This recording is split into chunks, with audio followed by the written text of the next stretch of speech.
നമ്മൾ കേൾക്കാൻ പോകുന്ന വചനം വളരെ പവർഫുള്ളായ ഒരു തിരുവചനമാണ് നമ്മൾ കേട്ട് ധ്യാനിക്കുക. അപ്പോസ്തല പ്രവർത്തനം 7-ാം അധ്യായത്തിൻ്റെ 54 മുതൽ 60 വരെയുള്ള വചനം. എസ്തപ്പാനോസിനെ വധിക്കുന്ന സംഭവമാണ്. എസ്തപ്പാനോസിൻ്റെ രക്തസാക്ഷിത്വം. അവർ ഇത് കേട്ടപ്പോൾ അവൻ്റെ നേരെ കോപാക്രാന്തരായി പല്ല് കടിച്ചു. എന്നാൽ അവൻ പരിശുദ്ധാത്മാവിനാൽ നിറഞ്ഞ് സ്വർഗത്തിലേക്ക് നോക്കി ദൈവത്തിൻ്റെ മഹത്വം ദർശിച്ചു. ദൈവത്തിൻ്റെ വലതുഭാഗത്ത് യേശു നിൽക്കുന്നതും കണ്ടു. അവൻ പറഞ്ഞു, ഇതാ സ്വർഗം തുറന്നിരിക്കുന്നതും മനുഷ്യപുത്രൻ ദൈവത്തിൻ്റെ വലതുഭാഗത്ത് നിൽക്കുന്നതും ഞാൻ കാണുന്നു. അവർ ഉച്ചത്തിൽ ആക്രോശിച്ചുകൊണ്ട് ചെവി പൊത്തുകയും അവൻ്റെ നേരെ ഒന്നാകെ പാഞ്ഞടുക്കുകയും ചെയ്തു.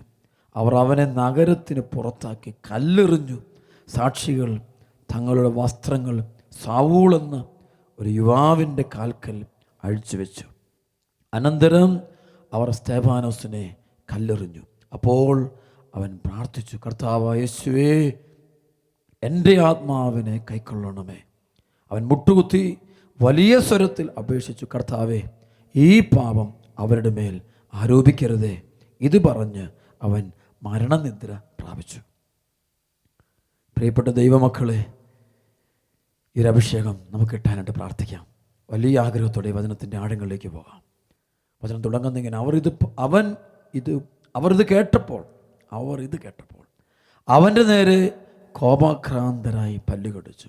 സ്തെഫാനോസ് പരിശുദ്ധാത്മാവ് നിറഞ്ഞവനായിരുന്നു.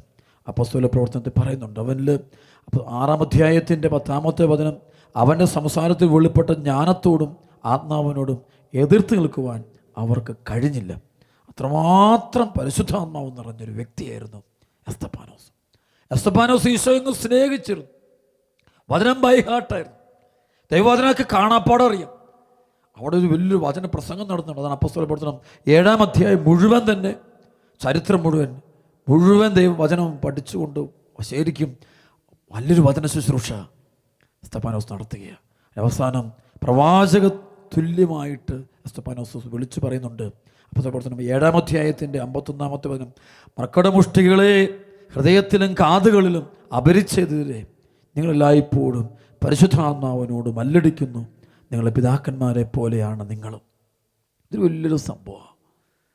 എസ്തപ്പാനോസ് പറഞ്ഞ വചനം വളരെ സത്യമാണ്. അതായത് ദൈവം അനേകം ആളുകളിലൂടെ ദൈവത്തിൻ്റെ ആത്മാവ് ഇസ്രായേൽ ജനത്തോട് സംസാരിച്ചിട്ടുണ്ട്. മോശയിലൂടെ, ജോഷുവയിലൂടെ, സാമുവേൽ പ്രവാചകനിലൂടെ, ഏലിയ പ്രവാചകനിലൂടെ, എലീശ പ്രവാചകനിലൂടെ. പക്ഷേ ഇവരെയൊക്കെ ആ ജനം നിരസിച്ചു, തകർത്തു, കല്ലെറിഞ്ഞു, കൊന്നു, നശിപ്പിക്കാൻ നോക്കി. അതുകൊണ്ട് ഹൃദയം കഠിനമായിരുന്നു. ഇസ്രായേൽ ജനത്തിൽ ഒരു പറ്റം ആളുകളുടെ ഹൃദയം കഠിനമായിരുന്നു. അവരുടെ വലുത് അവർ എന്ന കഠിനമാകുന്നത് ഏതോ ഒന്നിൽ അവർ മുറുകെ പിടിച്ചിരുന്നു. വെരി അഡമൻ്റ് ആയിരുന്നു. ഏതോ ഒരു കാര്യത്തിൽ അവർ മുറുകെ പിടിച്ചിരുന്നു. പഴയ നിയമത്തിൽ കാണാം, ചില കാലഘട്ടങ്ങൾ അവർ മുറുകെ പിടിച്ചത് വിഗ്രഹങ്ങളെയാ, പ്രപഞ്ച സൃഷ്ടികളെയാ, വസ്തുക്കളെയാ, പണത്തെയാ അവർ മുറുകെ പിടിച്ചിരുന്നു. ഉപേക്ഷിക്കാൻ തയ്യാറായില്ല. കാളക്കുട്ടിയായിരുന്നു അവർ. മന്ത്രവാദികളെ, കൂടോത്രവാദികളെ അവർ മുറുകെ പിടിച്ചിരുന്നു, ആശ്രയിച്ചിരുന്നു. ജ്യോത്സ്യന്മാരെ മുറുകെ പിടിച്ചിരുന്നു. അപ്പോഴൊക്കെ ദൈവത്തിൻ്റെ പരിശുദ്ധാത്മാവ് വന്നിട്ട് ശക്തമായിട്ട് ഇവരോട് പറയുമ്പോൾ അവരവരെ മല്ലടിച്ചെന്ന് ഇത് ഉപേക്ഷിച്ചില്ല. നേരെ മറിച്ച് അവരെ രക്ഷിക്കാൻ വേണ്ടി വന്ന ദൈവത്തിൻ്റെ ആത്മാവിൻ്റെ കരത്തെ അവർ അല്ലെങ്കിൽ ദൈവത്തെ അവർ പുറംകാല് കൊണ്ട് തൊഴിച്ച് മാറ്റിയവർ, എടുത്തു കളഞ്ഞവർ, അംഗീകരിച്ചില്ല. അവർ യെശയ്യാ പ്രവാചകനിലൂടെയും, ഹോസിയ പ്രവാചകൻ, ദാനിയേലിലൂടെയും, ജോയേൽ പ്രവാചകനിലൂടെയും, എസെക്കിയേൽ പ്രവാചകനിലൂടെ ഒക്കെ ദൈവം അവരെടുത്ത് വന്നു. പരിശുദ്ധാത്മാവ് വന്നു. അവരോടെല്ലാം ഇവർ എതിർക്കുക, വിട്ടുകൊടുക്കില്ല. മുറുകെ പിടിച്ച ചില സമയത്ത് അവർ വസ്തുക്കളെ മുറുകെ പിടിച്ചു. അവർ ചില തിന്മകളെ മുറുകെ പിടിച്ചു. പാപത്തും വ്യഭിചാരത്തൊക്കെ മുറുകെ പിടിച്ചവർ, അധാർമികതയെ മുറുകെ പിടിച്ചു.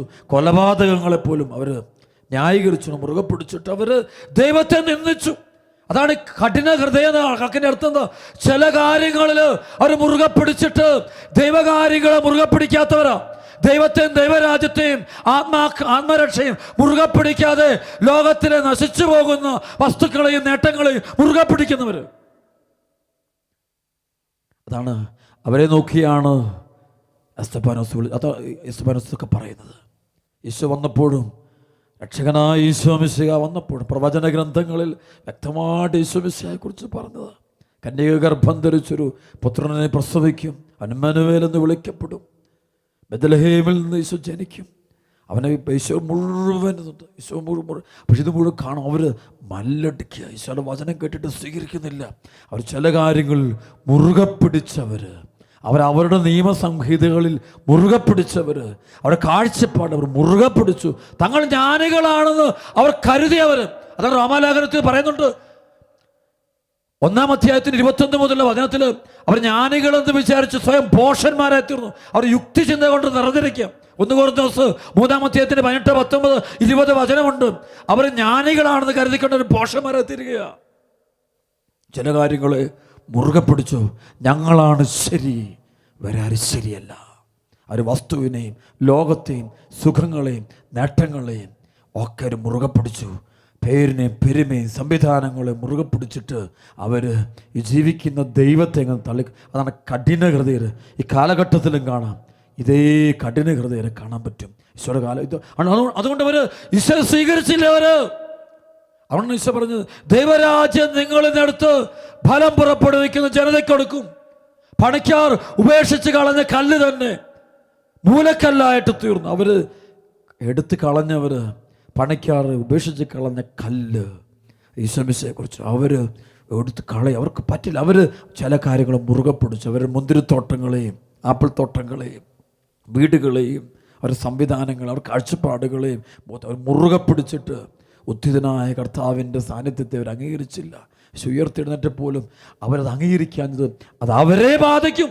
അവരുടെ നിലനിൽപ്പിനെ, അവരുടെ ഭൗതികമായ നിലനിൽപ്പിനെ ബാധിക്കും. പേരിനെ പെരുമയെ ബാധിക്കും. ഇത് തന്നെയാണ് ഇന്നത്തെയും പലരെ മാനസാന്തരപ്പെടുത്താത്തതിൻ്റെ മാനസം വരാത്തതിന് കാരണം. യേശുവിനെ സ്വീകരിച്ചു കഴിയുമ്പോൾ മറ്റു പലതും ഉപേക്ഷിക്കേണ്ടി വരും. അവിഹിത ബന്ധങ്ങൾ, ലോകസുഖങ്ങൾ, അധികാര കസേരകൾ, നേട്ടങ്ങൾ, ലോകത്തിന് ചില പേരും പെരുമകളും ഒക്കെ നഷ്ടപ്പെടുത്തേണ്ടി വരും. വഴിവിട്ട വഴിയിലൂടെ സമ്പാദിച്ച സമ്പത്ത് മുഴുവൻ ഉപേക്ഷിക്കേണ്ടി വരും.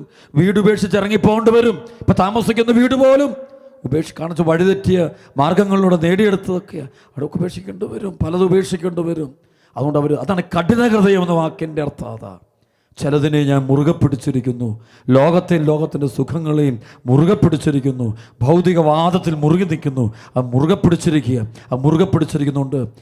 ദൈവം തമ്പുരാൻ നേരെ വന്നാൽ പോലും ചിലപ്പോൾ അത്ഭുതങ്ങളോ അടയാളങ്ങളോ സൗഖ്യങ്ങളോ കണ്ടാലൊന്നും മനസ്സ് മാറാത്ത ആളുകൾ. ഈശോ ലാസറിനെ ഉയർപ്പിച്ചു. മരിച്ചഴുകിയ ലാസറിനെ, അവനെ കല്ലറയിൽ അടക്കം ചെയ്തതാ, അവനെ കുഴിച്ചിട്ടതാ, ശരിക്കും അവനെ അടക്കം ചെയ്തതാ. അവനെ കർത്താവ് ഉയർപ്പിക്കുന്നത് മുഴുവൻ ആളുകൾ കണ്ടപ്പോൾ, അത് കണ്ടവാറെ കുറെ ആളുകൾ മാറുന്നത് നോക്കി വീക്ഷിച്ചിട്ട് പറഞ്ഞു, ലോകം മുഴുവൻ അവന്റെ പിന്നാലെ പോയി കഴിഞ്ഞു. ലോകം മുഴുവനും അവന്റെ പിന്നാലെ പോയി കഴിഞ്ഞു. അപ്പോൾ എന്താ പ്രശ്നം? എന്താ? ഈ ലോകം മുഴുവനും ഇവരുടെ പിന്നാലെ വരണമെന്നാണ് ഇവരുടെ ആഗ്രഹം. യഹൂദര് അല്ലെങ്കിൽ അന്നത്തെ പുരോഹിതര്, ദീപജ്ഞര്, പരിസയര് ആഗ്രഹിച്ചത് ജനം മുഴുവനും അവരുടെ പിന്നാലെ പോകണമെന്ന്, ക്രിസ്തുവിന്റെ പിന്നാലെ പോകണമെന്നല്ല. അവർ നോക്കിയത് മരിച്ചവൻ ഉയർത്തെഴുന്നേറ്റതോ അതല്ല അവരുടെ പ്രശ്നം. അതും അത്ഭുതമല്ല. അതിനെ അത്ഭുതമല്ലാതാക്കാൻ വേണ്ടി അവൻ ചിന്തിച്ചു തുടങ്ങി. കാരണം ജനം മുഴുവൻ കൈവിട്ടു പോകുകയാ, അവന്റെ പിന്നാലെ പോകുകയാ, ഉത്തിതന്റെ പിന്നാലെ പോകുകയാ, നസ്രായനായ യേശു ക്രിസ്തുവിന്റെ പിന്നാലെ. അതവർക്ക് സഹിക്കാൻ പറ്റുന്നില്ല. അത് അവരുടെ ചില പദ്ധതികൾക്കും ബിസിനസ്സുകൾക്കും സംവിധാനങ്ങൾക്കും അതൊരു പ്രശ്നമായി മാറുകയാ. It's a big problem for them. It's a big problem. എല്ലാത്തിനും പ്രശ്നമായി. അപ്പോഴവർ പറഞ്ഞു, എത്രയും പെട്ടെന്ന് ഇവനെ ഇല്ലാതാക്കണം. എത്രയും പെട്ടെന്ന് ഗൂഢാലോചന നടത്തുകയവർ. അപ്പോഴാണ് അവരുടെ പ്രമുഖൻ ഒരാൾ വിളിച്ചു പറയുന്നത്, ജനം മുഴുവൻ നശിക്കാതിരിക്കുന്നതിനേക്കാളും ഭേദം അവർക്ക് വേണ്ടി ഒരു മരിക്കുന്നതാ. കണ്ടോ? ജനം മുഴുവൻ നശിക്കുന്നതിനേക്കാളും ഭേദം ഒരുവൻ മരിക്കുന്നത്. നേരെ തിരിച്ചു പറയാം, നുണ പറയാവൻ. വേർതിരിച്ച് പറയുക. ഇത് ശാസ്ത്രീയമായിട്ടാ കരുക്കൾ നീക്കുന്ന. നോക്കിക്കേ, ഇപ്പം നീ കാണാൻ പറ്റും സഭയെ തകർക്കുന്നവരും പൗരോഹിത്യത്തെ തകർക്കുന്നവരും സുവിശേഷം തകർക്കുന്നവരും ധ്യാന കേന്ദ്രങ്ങളെ തകർക്കുന്നവരും ആത്മീയ ശുശ്രൂഷകരെ തകർക്കുന്നവരും ദൈവവചനത്തിൻ്റെ തടസ്സം സൃഷ്ടിക്കുന്നവരൊക്കെ പറയുമ്പോൾ വളരെ ശാസ്ത്രീയമായിട്ടാ, വളരെ ബുദ്ധി ഉപയോഗിക്കുക. They are using their intellect. ജനം മുഴുവൻ നശിക്കുന്നതിനേക്കാളും ഭേദം ഒരാൾ മരിക്കുന്ന. സത്യത്തിൽ അതല്ല അവിടെ പ്രശ്നം. നമ്മൾ തകരാതിരിക്കണമെങ്കിൽ, നമ്മുടെ അടുത്ത് വന്നുകൊണ്ടിരിക്കുന്ന ജനം വിട്ടുപോകാതിരിക്കണമെന്നുണ്ടെങ്കിൽ, നമ്മുടെ സംവിധാനങ്ങൾക്ക് കോട്ടം വരാതിരിക്കണമെങ്കിൽ, നമ്മുടെ ബിസിനസ്സുകൾ നിലനിർത്തണമെങ്കിൽ, നമ്മുടെ പല കാര്യങ്ങളിൽ മുന്നോട്ട് പോകണമെങ്കിൽ യേശുക്രിസ്തു എന്ന വ്യക്തി ഇല്ലാതാകണം. പക്ഷെ അതവൻ പറയില്ല. പറയുന്നത് വേറൊരു ഭാഷയില്ല. കേട്ട് കഴിഞ്ഞാൽ ശരിയെന്ന് തോന്നുന്നൊരു കാര്യം പോലെ അവതരിപ്പിക്കുന്നത് കാണാം. അത് ഏറ്റവും സമുന്നതനായ വ്യക്തി തന്നെ പറയുന്നത് കാണാൻ പറ്റും. പ്രിയപ്പെട്ട ദൈവമക്കളെ, നമ്മുടെ ഇടയിൽ ഇത് കയറി വരിക. അതുകൊണ്ട് അപ്പോൾ ഇതാണ് ബന്ധം, അതാണ് കഠിനഹൃദയ അഡമൻ്റ്, നമ്മുടെ കഠിനഹൃദയ. അതുകൊണ്ടാണ് ഇവിടെ എസ്തപ്പാനോസ് അവരുടെ മുഖത്തേക്ക് നോക്കി വിളിച്ചു, മർക്കട മുഷ്ടികളെ, ഹൃദയത്തിലും കാതുകളിലും അപരിച്ഛേദന. നിങ്ങളുടെ ശരീരത്തിൽ നിങ്ങൾ പരിച്ഛേദന സ്വീകരിച്ചെങ്കിലും ഹൃദയത്തിലും കാതുകളിലും അപരിച്ഛേദന. ഹൃദയത്തിൽ നിന്ന് വെട്ടിമാറ്റിയിട്ടില്ല. ചെവികളിൽ നിന്ന് വെട്ടിമാറ്റിയിട്ടില്ല. അല്ലാണ്ട് നിങ്ങൾ കാണിക്കുന്ന ഈ പരിച്ഛേദനം ഒരർത്ഥമില്ലത്. മാമോദീസ സ്വീകരിച്ച ദൈവമക്കളെ, മാമോദീസ സ്വീകരിച്ചു, അതുകൊണ്ട് ഇനി എന്തോ ആകാം, എന്ത് തിന്മ ചെയ്താലോ സ്വർഗത്തിൽ പോകുന്ന ആരെങ്കിലും നിങ്ങളോട് പറഞ്ഞിട്ടുണ്ടെങ്കിൽ നുണയാ. അത് ഇതുകൊണ്ട് കാര്യമില്ല. മാമോദീസ ജലത്തിലൂടെ നിന്നിലേക്ക് നിക്ഷേപിക്കപ്പെട്ടിരിക്കുന്ന ദൈവത്തിൻ്റെ പരിശുദ്ധാത്മാവ് വേദനിക്കുന്നുണ്ടെന്ന് നീ ഓർമ്മിക്കണം. നീ ഓരോ തെറ്റ് ചെയ്യുമ്പോഴും, ദൈവവചനത്തിന് വിരുദ്ധമായിട്ട് പോകുമ്പോഴും, നീ യേശു ക്രിസ്തുവിനേക്കാളും പണം, പേര്, പെരുമ, പ്രശസ്തി, സ്ഥാനമാനം, സുഖം, അവിഹിത ബന്ധം, ദൈവകൽപ്പനകളെക്കാളുപരി മറ്റു ലോകത്തിൻ്റെ നിയമങ്ങൾ, ചട്ടങ്ങൾക്കൊക്കെ ഭയങ്കര മുറുകപ്പെടുത്തുക, എല്ലാത്തിനും ഭയങ്കര മുറുകപ്പെടുത്തുക. പക്ഷേ കർത്താവിൻ്റെ വചനത്തെ മുറുകെ പിടിക്കാത്തത് എന്തുകൊണ്ടാണത്? ദൈവവചനത്തെ, സ്നേഹത്തിൻ്റെ വചനം, ക്ഷമയുടെ വചനം, വിശുദ്ധിയുടെ വചനം, അതിനെന്തുകൊണ്ട് നീ മുറുകെ പിടിക്കുന്നില്ല? അതിനെ പിടിച്ചാൽ എൻ്റെ ചില സുഖങ്ങളൊക്കെ എനിക്ക് നഷ്ടപ്പെടും. അത് സ്വീകരിച്ചാൽ ഞാൻ പലതും തള്ളേണ്ടി വരും. ഒരു ഭയം ഉള്ളിൽ കിടപ്പുണ്ട്. എനിക്ക് പലതും നഷ്ടപ്പെട്ടു. അവനെ നഷ്ടപ്പെടും, അവളെ നഷ്ടപ്പെടും, എൻ്റെ വീട്ടിൽ പേരും പെരുമയും നഷ്ടപ്പെടും. എനിക്ക് വലുതാകണമെന്നുള്ള ആഗ്രഹം കൊണ്ടായി ഭൂമി ജീവിക്കുന്നത്. എല്ലാവരെക്കാളും വലുതാകാനുള്ള ഓട്ടത്തിലാണ് ഞാൻ. അപ്പോൾ യേശുവിനെ സ്വീകരിച്ചാൽ എനിക്ക് പിന്നെ എങ്ങനെ ലോകത്തിൽ വലുതായിട്ട് മാറാൻ പറ്റും? ലോകത്തിൽ ഒന്നാമനാകാൻ പറ്റും. മർക്കടമുഷ്ടികളെ, ഹൃദയത്തിലും കാതുകളിലും അപരിച്ഛേദിതരെ, നിങ്ങളെല്ലായ്പ്പോഴും പരിശുദ്ധാത്മാവിനെതിരായിട്ടാണ് മല്ലടിക്കുന്നത്. നിങ്ങളുടെ പിതാക്കന്മാരും അപ്രകാരം തന്നെ ആയിരുന്നുവെന്ന് സ്തെഫാനോസ് ആത്മാവിൽ നിറഞ്ഞ് പറഞ്ഞു, വിളിച്ചവർ. ഉടനെ ഇത് കേട്ടപ്പോൾ അവൻ്റെ നേരെ കോപാക്രാന്തരായി പല്ലു കടിച്ചു. അവനെ തീർക്കുക. കണ്ടോ, പരിശുദ്ധാത്മാവിൽ സംസാരിക്കുന്നവനെ തീർക്കുക, പരിശുദ്ധാത്മാവിൽ നിറഞ്ഞവനെ തീർക്കുക, ദൈവം തിരഞ്ഞെടുത്തവനെ തീർക്കുക. അങ്ങനെ അവൻ്റെ പുറകെ വരികയാണ്. എന്നാൽ അവനെന്ത് ചെയ്തു? അവൻ പരിശുദ്ധാത്മാവിനാൽ നിറഞ്ഞ് സ്വർഗത്തിലേക്ക് നോക്കി. ഈ സ്വർഗത്തിലേക്ക് നോക്കുന്നവനെങ്കിൽ പരിശുദ്ധാത്മാവ് നിറയണം. സ്വർഗത്തിലേക്ക് നോക്കി ദൈവത്തിൻ്റെ മഹത്വം ദർശിച്ചു. ദൈവത്തിൻ്റെ വലതുഭാഗത്ത് യേശു നിൽക്കുന്നതും കണ്ടു. എല്ലാം കണ്ടുവൻ. അവൻ പരിശുദ്ധാത്മാവിൽ നിറഞ്ഞു. അരൂപി നിറഞ്ഞവൻ. അവൻ മുറുകെ പിടിച്ചിരിക്കുന്നത് പരിശുദ്ധാത്മാവിനെയാണ്. ആ പരിശുദ്ധാത്മാവ് അവന് സ്വർഗം കാണിച്ചു കൊടുത്തു. പിതാവായ ദൈവത്തിൻ്റെ വലതുവശത്ത് ഉപവിഷ്ടനായിരിക്കുന്ന ഈശോയെ കണ്ടു. അതാണ് അവൻ്റെ ലക്ഷ്യം. അവൻ പോകാൻ ഉദ്ദേശിക്കുന്ന അങ്ങോട്ടാണ്. അവിടേക്കാണ് അവൻ എല്ലാവരെയും കൊണ്ട്, ഈ നിൽക്കുന്ന അവനെ എതിർക്കുന്നവരെ പോലും കൂട്ടിക്കൊണ്ടുപോകാൻ അവൻ ആഗ്രഹിക്കുന്നത് ആ പിതാവിൻ്റെ സന്നിധിയിലേക്കാണ്. അവൻ നോക്കി. അതുകൊണ്ട് അവിടെ ഒരു സംഭവമാണ്, എല്ലാവരും അവൻ്റെ നേരെ വരുമ്പോൾ അവൻ അവരിലേക്ക് നോക്കുന്നില്ല. പലപ്പോഴും നമ്മളെ പീഡിപ്പിക്കുന്നവരിലേക്കല്ല നമ്മൾ നോക്കേണ്ടത്, ദൈവത്തിലേക്ക് നോക്കണം. ദൈവത്തിലേക്ക് നോക്കുമ്പോൾ നമ്മൾക്ക് ഉണ്ടാകുന്ന പീഡനമൊക്കെ നിസ്സാരമാണ്. അതൊന്നും ഒരു ഗൗരവമായിട്ട് എടുക്കേണ്ട കാര്യമില്ല. ദൈവത്തിലേക്ക് നോക്കി നിൽക്കണം. നിൻ്റെ കണ്ണുകൾ സ്വർഗത്തിലേക്ക് നോക്കി നിൽക്കണം. ഈശോയുടെ തിരുമുഖത്തേക്ക് നോക്കി നിൽക്കുകയാണെങ്കിൽ നിന്നെ ആര് വേദനിപ്പിച്ചാലും നിൻ്റെ മനസ്സ് ഇടിഞ്ഞു പോകില്ല, നിൻ്റെ മനസ്സ് തളരില്ല, നിൻ്റെ മനസ്സ് വേദനിക്കില്ല, നിൻ്റെ മനസ്സ് സന്തോഷം വരുള്ളൂ. കാരണം എന്നെ നോക്കുന്നൊരു ദൈവം എൻ്റെ പേരുണ്ട്. എന്നെ സ്നേഹത്തോടെ നോക്കുന്ന, എന്നെ മാടി വിളിക്കുന്ന, എന്നെ രക്ഷിച്ച, എനിക്ക് വേണ്ടി പാപപരിഹാര ബലിയായി തീർന്ന എൻ്റെ കർത്താവിൻ്റെ കണ്ണുകൾ എന്നെ സ്നേഹപൂർവ്വം കരുണയോട് നോക്കിക്കൊണ്ടിരിക്കുന്നത് കാണുമ്പോൾ ലോകം ഏത് ദൈവത്തെ നോക്കിയാലും അത് പുല്ലുവിലയെ കൊടുക്കുള്ളൂ. ഏത് തരം വിമർശനം വന്നാലും ഒരു വിലയും കൊടുക്കില്ല. എന്നെ സ്നേഹപൂർവ്വം നോക്കുന്ന ദൈവത്തെയാണ് ഞാൻ നോക്കിക്കൊണ്ടിരിക്കുന്നത്. അതാണ് ഇവിടെ സ്തഫാനോസ് ചെയ്യുന്നത്.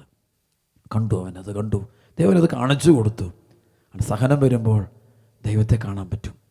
പ്രിയപ്പെട്ട മക്കളെ, ഇവിടെ പരിശുദ്ധാത്മാവ് നിറഞ്ഞ ഈ സ്തഫാനോസിനെ പോലെ നമുക്കാകണ്ടേ, നമുക്കതുപോലെ ആകണ്ടേ, നമുക്കതുപോലെ തീഷ്ണതയുള്ള ആളുകളെ, യുവാക്കളെ, യുവതികളെ, മാതാപിതാക്കളെ, പെഞ്ചു കുഞ്ഞുങ്ങളെ, നിങ്ങളൊക്കെ ഇതായി മാറണം. മാതാപിതാക്കൾ കുഞ്ഞുങ്ങളൊക്കെ ഇങ്ങനെ വളർത്തേണ്ടത്. പക്ഷെ അവരുടെ ഉള്ളിൽ ചില കാര്യം മുറുകെ പിടിച്ചിട്ടുണ്ട്. എൻ്റെ മോനെ ഇന്നതാക്കണം, അതാണ് കഠിന ഹൃദയം. എൻ്റെ മോളെ ഇന്നതാക്കണം, പക്ഷെ ദൈവത്തിന് വേണ്ടി ആക്കണം. ദൈവത്തിൻ്റെ മക്കളാകട്ടെ. സ്തഫാനോസിനെ പോലെ ആക്കട്ടെ, പത്രോസിനെ പോലെ, പൗലോസിനെ പോലെ ഉയർത്തട്ടെ. ക്രിസ്തുദാസന്മാരും ക്രിസ്തുദാസികളുമായിട്ട് മാറട്ടെ. യേശുദാസ് യേശുവിൻ്റെ മക്കളായിട്ട്, യേശുവിൻ്റെ സ്വന്തമായിട്ട് മാറട്ടെ. യേശുവിനെ പോലെ ആയിത്തീരട്ടെ. വീണ്ടും വചനം പറയുക, അവൻ പറഞ്ഞു, ഇതാ സ്വർഗം തുറന്നിരിക്കുന്നു, മനുഷ്യപുത്രൻ ദൈവത്തിൻ്റെ വലതുഭാഗത്തിൽ ഞാൻ കാണുന്നു. അവർ ഉച്ചത്തിൽ ആക്രോശിച്ചുകൊണ്ട് ചെവി പൊത്തി അവൻ്റെ നേരെ ഒന്നാകെ പാഞ്ഞെടുക്കുകയും ചെയ്തു. ചില കൊണ്ട് ഈശോയുടെ വചനം കേൾക്കുമ്പോൾ ചെവി പൊത്തി എനിക്ക് കേൾക്കണ്ട. സുവിശേഷം കേൾക്കുമ്പോൾ അടയ്ക്ക്, ടെലിവിഷൻ അടയ്ക്ക്, പൂട്ട്, സന്ധ്യാപ്രാർത്ഥന നിർത്തത്, പള്ളിപ്പോക്ക് നിർത്ത്, കുസാരം നിർത്ത്, ഇതിൻ്റെ ഒന്നും ആവശ്യമില്ല. എല്ലാം ചെവി അടച്ചു, ആക്രം ചെവി അടച്ചു. സ്തഫാനോസിലൂടെയുള്ള ദൈവത്തിൻ്റെ വചനത്തിൻ്റെ മുമ്പിൽ ചെവി അടച്ചവൻ ഇന്നും ചെവി അടയ്ക്കുന്നുണ്ട്. ആരാണ് അടയ്ക്കുന്നറിയാമോ? ഈ അഡമൻ്റായ ആൾക്കാർ. ചില പാപത്തെയും ചില തിന്മകളെയും ചില ബന്ധത്തെയും മുറുകെ പിടിച്ചിരിക്കുന്നവർ, കെട്ടിപ്പിടിച്ച്, അതാണ് കഠിന ഹൃദയർ, മുറുകെ പിടിച്ചിരിക്കുന്നവർ ശരിക്കുന്നത്. അതാണ് ശരി. ചിലർ വട്ടം പിടിച്ചിരിക്കുക. അവർ അവനെ നഗരത്തിൻ്റെ പുറത്താക്കി കല്ലെറിഞ്ഞു. സാക്ഷികൾ തങ്ങളുടെ വസ്ത്രങ്ങൾ സൗളെന്ന യുവാവിൻ്റെ കാൽക്കൽ അടിച്ചു വെച്ചു. അനന്തരം അവർ സ്തഫാനോസിനെ കല്ലെറിഞ്ഞു. അപ്പോൾ അവൻ പ്രാർത്ഥിച്ചു, കർത്താവായ യേശുവേ, എൻ്റെ ആത്മാവിനെ കൈക്കൊള്ളണമേ. അവൻ മുട്ടുകുത്തി വലിയ സ്വരത്തിൽ അപേക്ഷിച്ചു, കർത്താവ്, ഈ പാപം അവരുടെ മേൽ ആരോപിക്കരുതേ. ഇത് പറഞ്ഞ് അവൻ മരണനിദ്ര പ്രാപിച്ചു. അവനെ എറിഞ്ഞ് കൊല്ലുകയാണ്. അവിടെ ചോര വാർന്നവൻ വഴി കിടന്ന് മരിക്കുക. യേശുവിനെ ഏറ്റു. അവൻ ആത്മാവ് നിറഞ്ഞവനാ. പരിശുദ്ധാത്മാവ് നിറഞ്ഞവൻ്റെ ഒരു മരണം കണ്ടില്ലേ? പരിശുദ്ധാത്മാവ് നിറഞ്ഞവൻ അവനെ ഈശോ എല്ലാം കാണിച്ചു കൊടുത്തു. അവന് വചനം കൊടുത്തു. ദൈവഹിതം നിറവേറ്റി ദൈവത്തിൻ്റെ പക്കലേക്ക് അവൻ ഉയർത്തപ്പെടുകയും ചെയ്തു. ദൈവഹിതം ഭംഗിയെ നിറവേറ്റി. ദൈവം ആഗ്രഹിച്ച പോലെ അവൻ വചനം പറഞ്ഞു. അവൻ യേശുവിനെ പോലെ മരിച്ചു. അവൻ യേശുവിനെ പോലെ പ്രാർത്ഥിച്ചു. അവനെ അങ്ങനെ ചോര ചിന്തിച്ചു നോക്കി. ഇങ്ങനെ വഴിയിൽ ഇങ്ങനെ കിടക്കുക, എറിഞ്ഞ് തലയെല്ലാം പൊട്ടി, കൈകാലുകളെല്ലാം തകർത്ത് ചോരയ്ക്ക് ഉരുണ്ട് കിടക്കുക. വീണ്ടും എറിയുക, ചാകുന്നിടം വരെ എറിഞ്ഞവനെ എറിഞ്ഞു കൊന്നു. അവൻ സന്തോഷത്തോടെ മരണനിദ്ര പ്രാപിച്ചു. യേശുവിൽ മരിച്ചു. യേശുവിനോട് ചേർന്നവൻ ആയിത്തീർന്നു. അതാണ് നമ്മുടെ വിളി. അതാണ് ആഗ്രഹിക്കേണ്ടത്. അവൻ നേടിയത് സ്വർഗമല്ലേ? ഏറ് കിട്ടാതെ ചോദിക്കാം. നമ്മൾ ലോകവുമായിട്ട് കോംപ്രമൈസ് ആകുകയാണെങ്കിൽ, ലോകവും ലോകത്തിൻ്റെ സുഖങ്ങളും പേരും പെരുമയായിട്ടൊക്കെ മറ്റുള്ളവരുടെയൊക്കെ പ്രബോധനങ്ങളും ക്ലാസ്സുകളൊക്കെ കേട്ടൊക്കെ പോവുകയാണെങ്കിൽ ഏറൊന്നും കിട്ടില്ല. പക്ഷേ ഇങ്ങനെ മരിക്കാൻ പറ്റില്ല, അവിടെ എത്താനും പറ്റില്ല. മരണം നന്നായിട്ട് മരിക്കണമെങ്കിൽ മരിക്കണം സ്തഫാനോസിനെ പോലെ മരിക്കണം. ക്രിസ്തുവിനെ പ്രഘോഷിച്ചുകൊണ്ടിരിക്കുക, ക്രിസ്തുവിനെ ഏറ്റുപറഞ്ഞുകൊണ്ടിരിക്കുക, യേശുവിനെ സ്നേഹിച്ചുകൊണ്ടിരിക്കുക, യേശുവിലായിത്തീർന്നുകൊണ്ടിരിക്കുക. അവന് മരിക്കുമ്പോൾ അവനൊരു ആകുലതയൊന്നുമില്ല. എൻ്റെ അപ്പനുണ്ടല്ലോ, എൻ്റെ അമ്മയുണ്ടല്ലോ, എൻ്റെ ഭാര്യയുണ്ടല്ലോ, എൻ്റെ മക്കളുണ്ടല്ലോ, സഹോദരങ്ങളുണ്ടല്ലോ, എൻ്റെ ബന്ധുക്കളുണ്ടല്ലോ, എൻ്റെ മിത്രങ്ങളുണ്ടല്ലോ, എനിക്ക് വസ്തുണ്ടല്ലോ, കൃഷിയുണ്ടല്ലോ. അങ്ങനെയുള്ള പലതുള്ളവർക്കും ഈ മരണം പറ്റില്ല. ക്രിസ്തുവിന് വേണ്ടിയുള്ള രക്തസാക്ഷിയാകാൻ പറ്റില്ല. എന്തെങ്കിലുമൊക്കെ കൈകളിലുണ്ടെങ്കിൽ അതോർത്തുകൊണ്ട് നമ്മൾ ഈ പീഡനത്തിൽ നിന്ന് ഓടി മാറും. പലതും ഉള്ളത് കൊണ്ടാണ് ക്രിസ്തുവിനെ പ്രതി സഹിക്കാൻ നമുക്ക് പറ്റാത്തത്. പലതും നഷ്ടപ്പെടും, പലതും ഉണ്ട്. ഒന്നുമില്ലാത്തവന് ധൈര്യമായിട്ട് ക്രിസ്തുവിന് വേണ്ടി മരിക്കാം. അതുകൊണ്ട് യേശു പറഞ്ഞത്, ആരെങ്കിലും എന്നെ അനുഗമിക്കാൻ ആഗ്രഹിക്കുന്നെങ്കിൽ സ്വയം പരുത്തി വെച്ച് എല്ലാം ഉപേക്ഷിച്ച് എൻ്റെ പിന്നാലെ വരട്ടെ. ഗോതമ്പ് മണി നിലത്തു വീണഴിയുന്നെങ്കിലും ഫലം പുറപ്പെടുവിക്കും. മുഴുവൻ കൊടുക്കുക. അതുകൊണ്ട് യഥാർത്ഥ ഒരു അസ്തപാനസിനെ പോലെ ആയിത്തീരാൻ നമുക്കും പ്രാർത്ഥിക്കാം.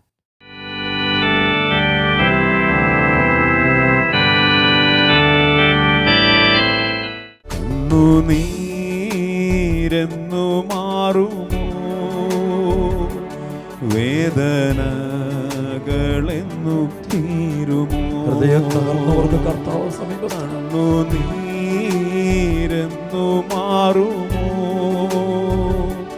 വേദനകളെന്നു തീരുമോ? സ്തുതിക്കട്ടെ, കരങ്ങൾ ഉയർത്തി. Hallelujah, hallelujah, hallelujah, hallelujah, hallelujah, hallelujah, hallelujah, hallelujah, hallelujah, ഈശോയേ, ഹല്ലേലൂയ, ഹല്ലേലൂയ, ഹല്ലേലൂയ, ഹല്ലേലൂയ, സ്തുതിക്കുന്നു, സ്തുതിക്കുന്നു, സ്തുതിക്കുന്നു. Hallelujah, hallelujah, hallelujah, hallelujah, hallelujah, hallelujah, hallelujah. ഈശോയേ, എല്ലാ മക്കളുടെയും കണ്ണുനീരുകൾ അങ്ങേക്ക് തരുന്നു. തകർന്ന കുടുംബ ജീവിതങ്ങളെ ഇവിടെ ചേർത്ത് വെക്കുന്ന കർത്താവേ, മുറിവേറ്റ മക്കളെ ചേർത്ത് വെക്കുന്ന കർത്താവേ, രോഗികളെ മുഴുവൻ സമർപ്പിക്കുന്നു. രോഗികളായ കുഞ്ഞുങ്ങളുമായിട്ട് നിൽക്കുന്ന മാതാപിതാക്കളെ കർത്താവേ നിനക്ക് ഞാൻ തരുന്നു. ഓട്ടിസം, ഹൈപ്പർ ആക്ടിവിറ്റി ഒക്കെ ബാധിച്ച് വേദനയിൽ കഴിയുന്ന കുഞ്ഞുങ്ങളെയും അവരുടെ മാതാപിതാക്കളെയും കണ്ണുനീരുകളെയും കർത്താവേ ഈ ആരാധനയിൽ ചേർത്ത് വെക്കുന്നു.